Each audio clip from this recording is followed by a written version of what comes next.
I'm Sean Power, Financial Market Analyst at Capital Markets Elite Group.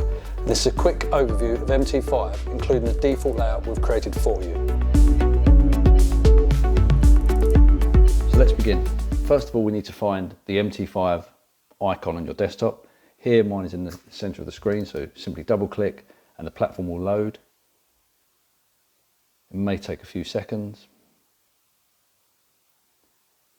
MT5 does auto remember login details, so it should populate like this. And this is just a quick overview of the default layout. So as you can see here, we have 4 charts. This is a charting section. Here we have market watch, navigator area, an account area, and a strategy tester area.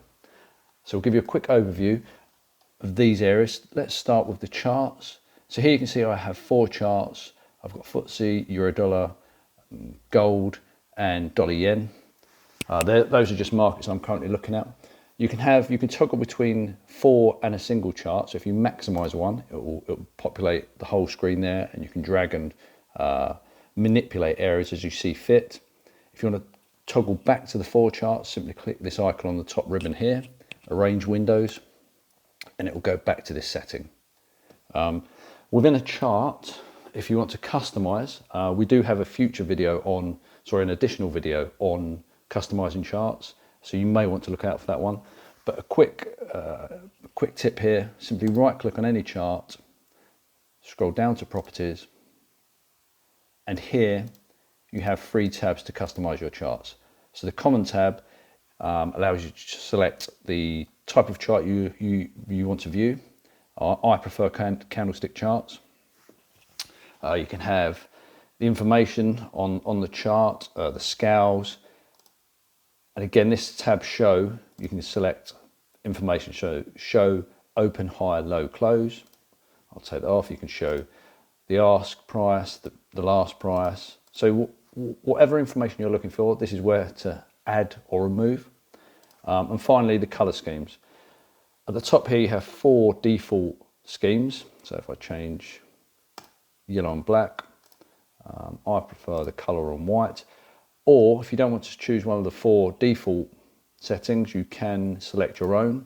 So again, background, you can choose a color, foreground, and you can manipulate as you see fit and customize. So that's just a brief overview of customization. We go into more detail on a future video.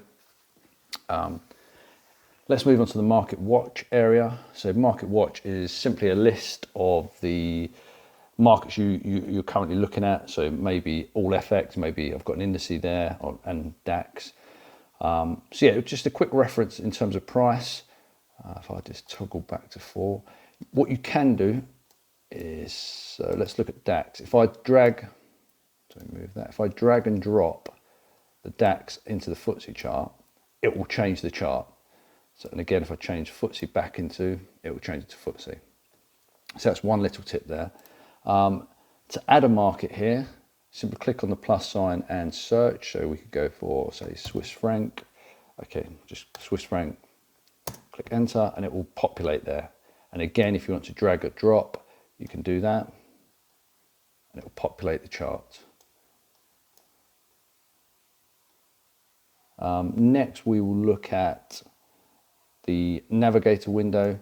This is where you have the opportunity to add accounts. You can see mine here. If you have different brokers, different accounts, you can add those there. This is also where you can look at indicators. So you've got trends, oscillators, volumes, various examples there. You've got expert advisors and scripts. Scripts are a function that will perform once and when requested. So a bit like a calculator where you put an equation in, ask for the result, and that's it, it will stop.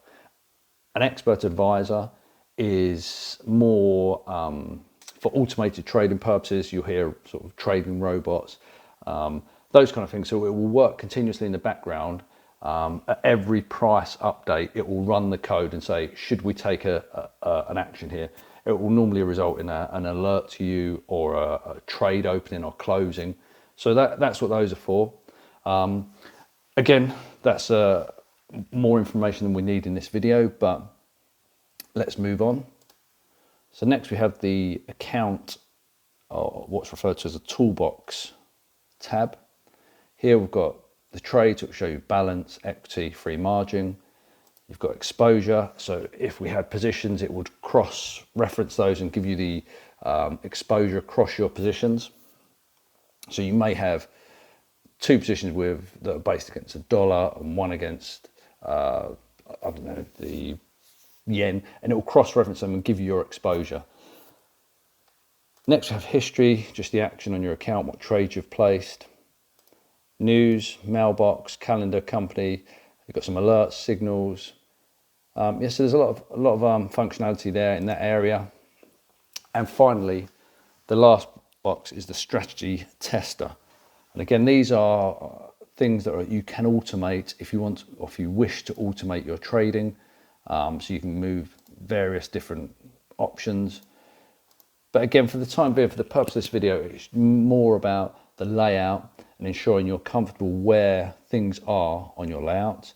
Algo trading, just a quick point here, algo trading for mine, again, which refers to the automated trading, is switched off. So don't want that to happen. I don't want trades happening without my knowledge. New order, if you want to place a trade, simply click the button and a deal ticket will appear. You can change the market here. And again, another video we'll go through will be how to use the trade ticket, how to amend and change orders.